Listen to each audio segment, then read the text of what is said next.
हरि ओम तत्सत् रस्याधिपत्या सह संपूजितं वानराणामधीशम् रव्यांश अवतंस वंशोज्जलकरम् मानन्दकन्ददं रावणारी रमा रमणं च रूपरमणीयम् सर्वात्मना रम्यमाणं रुद्रादि ब्रह्मा सेवितं पदापररजं भक्त्या शरणं व्रजामि पादम्। जय सीताराम। दर्शक बंधु, आपण माने देवकी टीवी ओडिशा देखुचंती। आज आम गोटे मजादार कथा हवा आपण मानक भितरे मो भितरे। कथाटी है जे मन पवन घोड़ा। मन पवन घोड़ा ये कथाटा प्रसंगटा शुणिला बेलू निश्चित टी खट्टा लगुव नाई बंधु। खट्टा अच्छी सत कि मिठा भी अच्छी। तेबे ये मन पवन घोड़ा आमर एकमात्र कह गले पुराणा पाठर आलोचना। पुराणा पाठर आलोचना कौन ना आम जिते बड़े प्रथमे विद्यालय पढ़ुलु गोटे श्रेणी रु आ गोटे श्रेणी की उत्तीर्ण है बेलू आमर नुआ मुह कि देखा कि नुआ शिक्षक क्लास को आसुले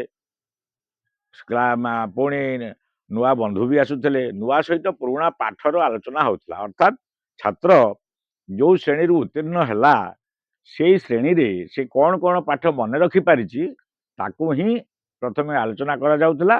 तापरे पाठ्य खसड़ा अनुसार विषय वस्तु आगू जाउथला।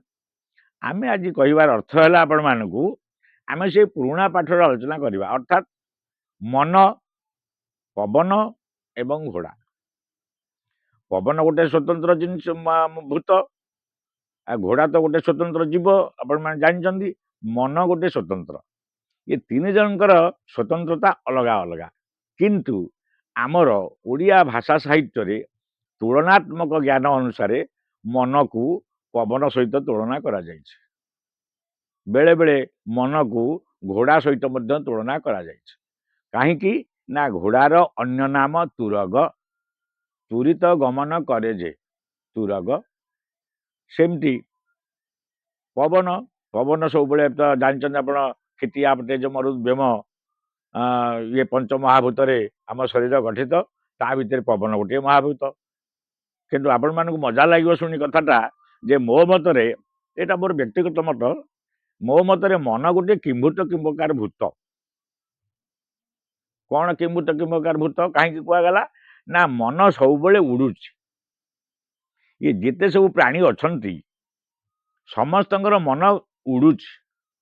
किसी ना किसी कारण तादेर थाई पारे और किसी अकारण भी थाई पारे किंतु मन समस्तंकर उड़ुची। अर्थात मो कहया कथा होची आमे प्रथम सब बेले कही आसीचु जे उपनिषद कहते मन एव मनुष्याण कारण बंध मोक्ष नुह कि यदि मनुष्य मन है बंधनर एवं मोक्षर कारण तेणु मन को पवन सहित तुलना करा जायछि एवं घोड़ा सहित तुलना करा जायछि। अर्थात पवनर बेग जेमती यही अच्छी सातकिया बड़ नहीं पड़ी। आम पिलादिने आमको सब पढ़ा जाऊला टी बाछुरी बेकरे पघा माने कौन पिले कह ना छुंची।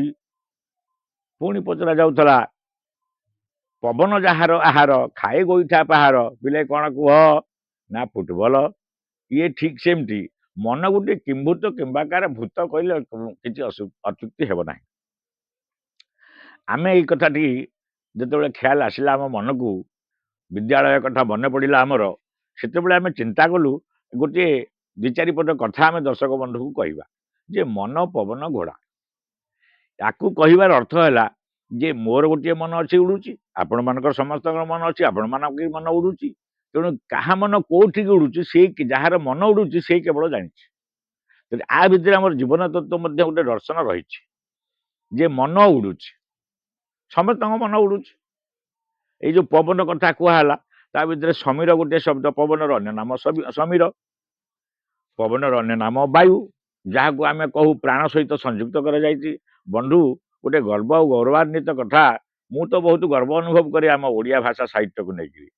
ମୁଁ ତ ମାତ୍ର ଅକିଞ୍ଚନ ନିମିତ୍ତ ମାତ୍ର, କିନ୍ତୁ ଯୋଉମାନେ ଓଡ଼ିଆ ଭାଷା ସାହିତ୍ୟରେ ଗବେଷଣା କରୁଛନ୍ତି, ରିସର୍ଚ୍ଚ କରୁଛନ୍ତି, ସେମାନେ ଓଡ଼ିଆ ଭାଷାର ମର୍ଯ୍ୟାଦା କେତେ ସେମାନେ ହିଁ ଅନୁଭବ କରୁଛନ୍ତି। କିନ୍ତୁ ମୁଁ ଯଦି ଓଡ଼ିଆ ଭାଷା ସାହିତ୍ୟ ଗୋଟେ ସମୁଦ୍ର ହୁଏ, ତାର ବେଳାଭୂମିରେ ମୋତେ ବାଲି ଗରଡ଼ା ମାତ୍ର, ତାଠାରୁ ମଧ୍ୟ ସହସ୍ର ଭାଗ ନ୍ୟୁନ। ତଥାପି ମୁଁ ଯେତିକି ଓଡ଼ିଆ ଭାଷାକୁ ମୋର ଆପଣେଇ ନେଇଛି, ତେଣୁ ଏଇ ଯୋଉ ପବନ କଥା କୁହାଗଲା, ଏ ପବନର ଅନ୍ୟ ନାମ ସମୀର। ସମୀର ଗୋଟେ ସବୁବେଳେ ଓଡ଼ିଆ ଭାଷାରେ ଅନୁକୂଳ ଶବ୍ଦ, ଅର୍ଥାତ୍ ପବନ ନ ବହିଲେ ଆମେ ବଞ୍ଚିପାରିବା ନାହିଁ, ପବନ ନଥିଲେ ଆମେ ବଞ୍ଚିପାରିବା ନାହିଁ। ତେଣୁ ଗୀତ ଗୋବିନ୍ଦରେ ମଧ୍ୟ ସମୀର ଶବ୍ଦର ପ୍ରୟୋଗ କରାଯାଇଛି। କବି ଜୟଦେବ, ଆମର ପ୍ରଖ୍ୟାତ ଜଗନ୍ନାଥଙ୍କର ଭକ୍ତ ଜୟଦେବ ଲେଖିଛନ୍ତି, ଧୀର ସମୀରେ ଯମୁନା ତୀରେ ବସତି ବନେ ବନମାଳୀ, ପୀନ ପୟୋଧର ପରିସର ମର୍ଦନ ଚଞ୍ଚଳ କର ଯୁଗଶାଳୀ, ଧୀର ସମୀରେ ଯମୁନା ତୀରେ ବସତି ବନେ ବନମାଳୀ। କି ଚମତ୍କାର ଶବ୍ଦ!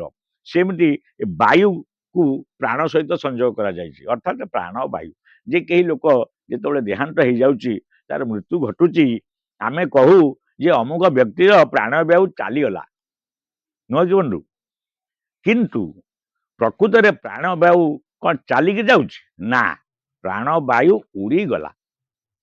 ବାୟୁ ସହିତ ଉଡ଼ିବା ଶବ୍ଦଟା ଯଥାର୍ଥ, କିନ୍ତୁ ଆମର ଲୋକାଚାର ମତ ଏବଂ କଥିତ ଭାଷାରେ ପ୍ରାଣବାୟୁ ଚାଲିଗଲା ବୋଲି ଆମେ ସମସ୍ତେ କହିଥାଉ। ତେବେ ମୋ କହିବାର ଅର୍ଥ ଏଠି ହେଲା ଯେ ମନ ସେମିତି, ପ୍ରାଣବାୟୁ ଯେମିତି ଉଡ଼ୁଛି, ଯେମିତି ଚାଲିଯାଉଛି, ମନ ସେମିତି ଚାଲିଯାଉଛି।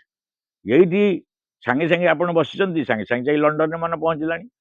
ସାଙ୍ଗେ ସାଙ୍ଗେ କ'ଣ ଗୋଟେ ବିଚାର ବିମର୍ଶ ଚାଲିଛି, ଚର୍ଚ୍ଚା ଚାଲିଛି, ରାଜନୀତି ଚର୍ଚ୍ଚା ଚାଲିଛି, କି ଭୌଗୋଳିକ ଚର୍ଚ୍ଚା ଚାଲିଛି, କି ସାହିତ୍ୟ ଚର୍ଚ୍ଚା ଚାଲିଛି, ସାଙ୍ଗେ ସାଙ୍ଗେ ଯାଇ ପହଞ୍ଚିଲାଣି ମନ ବ୍ରିଟେନରେ, ଆମେରିକାରେ, କୋଉଠି ଯାଇ ରାମେଶ୍ୱରରେ, କେତେବେଳେ ଯାଇ କପିଳାସରେ, କେତେବେଳେ ଯାଇ ବଦ୍ରିକାନାଥରେ, ଇତ୍ୟାଦି ଇତ୍ୟାଦି ଇତ୍ୟାଦି।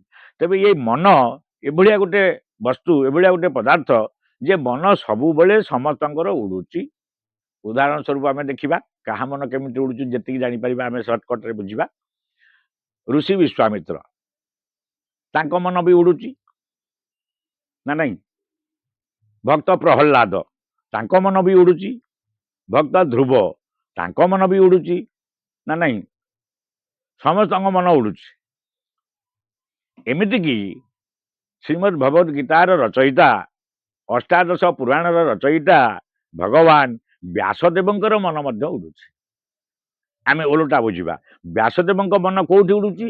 ନା ରଚନାରେ, ପୁରାଣ ରଚନାରେ, ସୃଷ୍ଟିକୁ ଦିଗ୍ଦର୍ଶନ ଦେବାରେ, ଆମମାନଙ୍କୁ ଭଗବାନଙ୍କର ଗୁଣ କୀର୍ତ୍ତନ କରିବାର ମହିମା ପ୍ରଚାର କରିବାରେ। କିନ୍ତୁ ତଥାପି ଶେଷ ମୁହୂର୍ତ୍ତରେ ତାଙ୍କ ମନ ଟିକେ ଖଟା ହେଇଯାଇଛି। ମୁଁ ପ୍ରଥମରୁ କହିଥିଲି ଏ ପ୍ରସଙ୍ଗଟି କିଛି ଖଟା କିଛି ମିଠା ମିଶା ଅଛି, ଖଟା ମିଠା ପ୍ରସଙ୍ଗ, ମନ ପବନ ଘୋଡ଼ା। ତାପରେ ଆସିବା ଆମେ ଧ୍ରୁବ। ଧ୍ରୁବ ଗୋଟିଏ ବାଳକ, ତା ମନ ବି ଉଡ଼ୁଛି।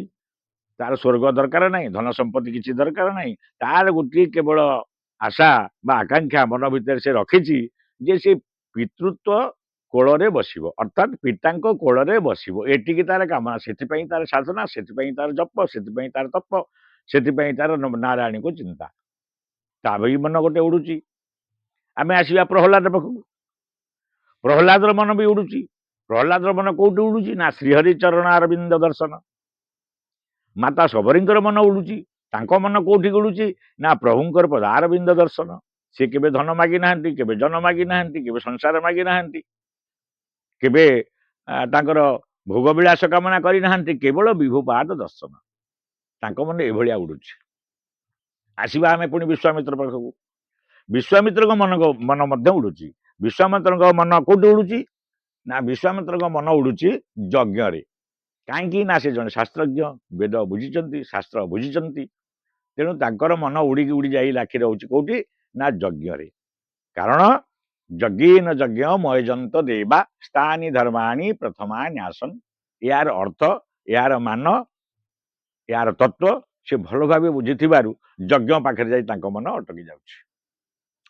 ଯଜ୍ଞ କଲେ पर्जन्य सृष्टि हम पर्जन्य सृष्टि हेले अन्न सृष्टि हम अन्नरु भूत माने बा जीव माने निजर जीवन शक्ति पाई परिबे श्रीमद् भगवद गीता अन्नात् भवति यज्ञात् भवति पर्जन्यम पर्जन्यात् अन्न समुद्भव तेबे मोर इठी प्रसंग रहिला मन पवन घोड़ार अर्थ होचे या मन समस्तंकर उड़ुछ आमे एपटे गले ऋषि प्रतिम भक्त मानकर मन उड़ुची आमे जदि तार अपोजिट सेक्शन को देखिबा अपोजिट साइड को देखिबा ताले हिरण्यकशिपुर मध्य मन उड़ुथला ना कोन ना मु ईश्वर कंसर मध्य मन उड़ुथला कोन कोन पे मन उड़ुथला ना श्रीकृष्ण मोर ब्रह्मकंटक क्या को रखी ना समस्त को शेष करदेवी तार मनटा जाई से जगह ठाकुर हो जाऊला सेमती रावणर मन कौन उड़ुथला ना मु त्रिपुर विजयी राम ए त्रिपुर विजयी रावण ये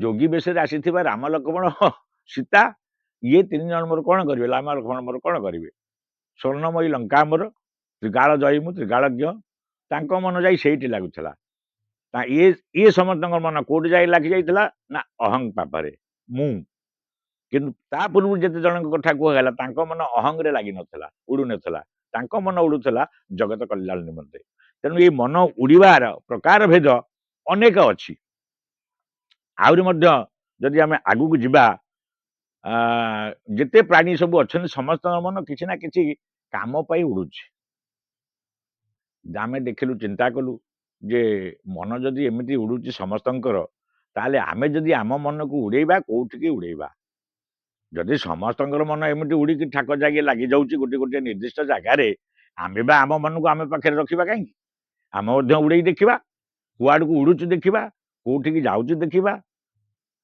दर्शक बंधु ये मन उड़ा प्रसंग भारी चमत्कार प्रसंग आपण मैंने निश्चित भाव में ये कथाटा को समय देखिए शुणवे एवं भावुची मन को पाइब ये कथा एवं निश्चित भाव में लाइक टे करेंगे जदि सब्सक्राइब करना ताले देवकी टीवी ओडिशा को सब्सक्राइब करी आर परवर्ती अध्याय गुड़िक शुणा को चेष्टा करेंगे आमे पुणी आम मन को एमान मन जमी उड़ुची भक्त हनुमान मन जमी उड़ुची मन कौटी उड़ी लाखुची ना मन उड़ी जा लाखुची कौटी जानते ना केवल स्वामी कार्य निर्वाह जे पर्यंत मो स्वामी रामंकर कार्य समापन न होईची से पर्यंत मु विश्राम नेबी ना श्री रामचरित मानस सन्त तुलसीदास गोस्वामी तेणु आंकर सब मन उड़ुची सुग्रीवर मन उड़ुची सुग्रीव मन कौन उड़ुची ना मु केमिति मोर राजगादी पाइबी केमिति मोर भारीजा को रक्षा करी केमिति भाई ठारू मोर स्वतंत्र हेबी तांको मन भी उड़ुची एमती प्रकार भेद जेमती श्रीमद् भगवद गीता कहती ये आत्मार अवस्था ये जीवार अवस्था ये देहीन अस्मिन् यथा देहे कौमारं यौवनं जरा तथा देहांतर प्राप्ति धीरस्तत्र न मुह्यति ये देहरे जेमती यौवन जरा कौमार इत्यादि तीन अवस्था अच्छी सेमती मनर अनेक गुड़ी अवस्था अच्छी ता असीम तेणु मनर स्वभाव भागवत कहले कौन ना मन जेबेठू ये जीवात्मा अंगीभूत होती अंगीकार करिछि मन को ये जीवात्मा इंद्रिय भाव में सेबेठू तार स्वभाव होची चंचल चंचल बुझीपार मनर स्वभाव चंचल क्षण है न रहे निश्चल जगन्नाथ दास अति बड़ी जगन्नाथ दास श्रीमद् भागवत आपण मैंने शुणी जानते तेणु आमे चिंता कलु प्रभु एते जो महाजन महात्मा माने मन उड़े चली तेणु आम चिंता कलु आम मनटा को आम भितर कहीं रखा आम भी टे उड़े देखा जब से मनटा कौटी आमर उड़ी जाऊँगी केमिटी उड़ुची कौटी रोची कौन करुच्ची कौन कहूँ आम आगामी अध्याय आप सहित साक्षात हवा बर्तमान पर्यंत आमको विदाय दिंटू पुणी आउ थे अन्य अध्याय देखा आपण मानक जय जगन्नाथ जय जगन्नाथ जय जगन्नाथ।